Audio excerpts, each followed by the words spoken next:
ክርስቲያናችን ባሳለፈችው 2000 ዘመናት ውስጥ የስልጣኔ ሁሉ ፋና ወጊና የአዳዲስ ግኝቶች በር ከፋች ስለመሆኗ ታላቁ መጽሐፍ ቅዱስ የታሪክ መዛግብትና በዓለም የቅርስ መዝገብ የሰፈሩት ቅርሶቿ ሕያው ምስክሮቿ ናቸው። በገዳማትና አድባራት፣ በገጠር አብያተ ክርስቲያናትና መንፈሳዊ ቦታዎች ትንንሽ ደሳሳ ጎጆዎችን በመቀለስ ዩኒቨርሲቲን መስርታ የጽሕፈት መገልገያዎች እንኳን ባልነበሩበት ወቅት ብዕር ቀርጻ ብራና ዳምጣ ቀለም በጥብጣ በራሷ ልዩ ቅርጽና ትርጉም ያላቸውን ፊደል በማስጠናት ስነ ጽሑፍን፣ ስነ ጥበብን፣ ኪነ ጥበብን፣ አሃዝንና የዘመን አቆጣጠር ስልትን ለሕዝቦቿ አስተምራለች።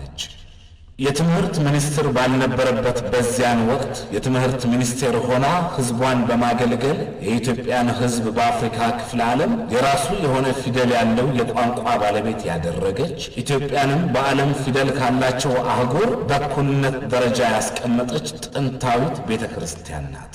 ቤተክርስቲያናችን የትምህርት አይነቱን ሁሉ እንደዚህ በየስልቱ እያስጠናች የተመራማሪነትና የተራቃቂነትን መንፈስ በኢትዮጵያውያን ልብ ውስጥ የዘራች የመጀመሪያዋ የትክክለኛው ሳይንስ አስተማሪ ናት።